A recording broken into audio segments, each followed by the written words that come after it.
Thom Hartmann here on the best of the rest of economic and labor news. You need to know this. The stock market keeps hitting record highs, but big businesses are not putting those profits back into our economy.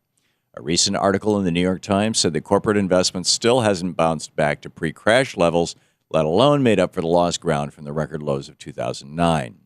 If firms would invest at the same levels that they did during the previous decade, they could boost our economy by about $220 billion annually and possibly create another 2 million jobs. When a business buys a new piece of equipment, they immediately provide more income to the equipment's manufacturer. However, they also make it easier for that manufacturer to hire more workers, and they make their own employees more productive. That single purchase has a ripple effect throughout our economy, but it doesn't happen when corporations hoard their cash. According to the New York Times, there is little incentive for companies to purchase new equipment to improve productivity when business can easily get more cheap labor. As wages go up and fewer people are looking for jobs, that new equipment starts to look like a better deal. Congress has the ability to encourage such investments through tax policy and raising wages, but many of our lawmakers have no interest in stimulating the economy.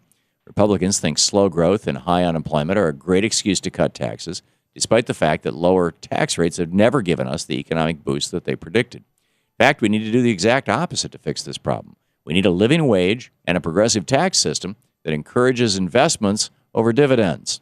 Let's take our economy back and force big business to put the needs of our nation ahead of their corporate greed. Federal contractors won't be able to discriminate against LGBT employees under the guise of religious freedom. Last week, the Obama administration announced that they will amend 2 executive orders to protect LGBT workers employed by companies that rely on federal contracts. Those executive orders already ban discrimination by race, color, sex, religion, or national origin, and now they'll make sure that someone isn't mistreated because of who they love. Some religious leaders demanded that the new measure include a broad exemption to allow business to opt out of the anti-discrimination rule by claiming religious freedom. However, more than 100 members of the clergy from around our country said that religion should not be used as an excuse to discriminate. The president chose to stand with the LGBT Americans and leave out the religious exemption.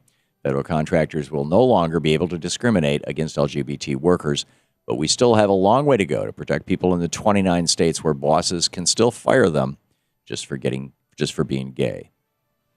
Last week, Paul Ryan gave a speech to the American Enterprise Institute and announced his so-called Opportunity Plan, which is pretty much just old Republican policies in a new package.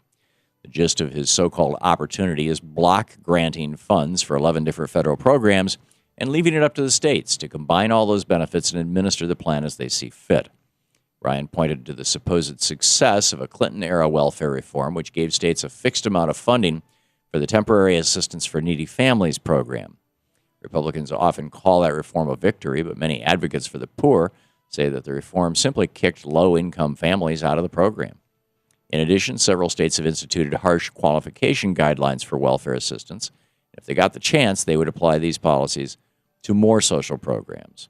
There are a couple of decent points in Ryan's plan, reforming sentencing guidelines and expanding tax credits for low-income Americans, but the rest of his ideas are likely to hurt the poor more than help. Leave it to Paul Ryan to come up with an opportunity plan that doesn't actually include any real opportunity. If the minimum wage had kept up with inflation just since 2009, American workers would have earned another $6 billion over the past 5 years. According to the minimum wage workers' pay cut clock, work from the Center for Economic and Policy Research, congressional failure to raise wages has cost Americans big time. That pay cut clock keeps a running total of the cumulative amount minimum wage workers have lost to inflation since the last time Congress increased the federal wage. Some people view increasing pay only as putting more money in workers' pockets, but we must also consider that flat wages are really shrinking the value of their paychecks. The pay cut clock will keep running until Congress increases workers' minimum wage, and we'll keep fighting until everyone has the right to a living wage. And finally, do you want to know who's buying your member of Congress? Well, now there's an app for that. Last week, a teenager in Seattle unveiled his new browser plugin called Greenhouse.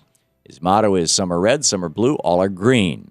According to his website, the free application works with several browsers, and it displays on any web page detailed campaign contribution data for every senator or representative, including total amount received and breakdown by industry and by size of donation. 16-year-old developer said that his new app allows users to see the real impact of money in politics and the real reasons your senator or representative may be voting for or against a certain issue. Even a teenager can see that corporations and billionaires have too much power in our political system. But instead of giving up, he decided to do something about it.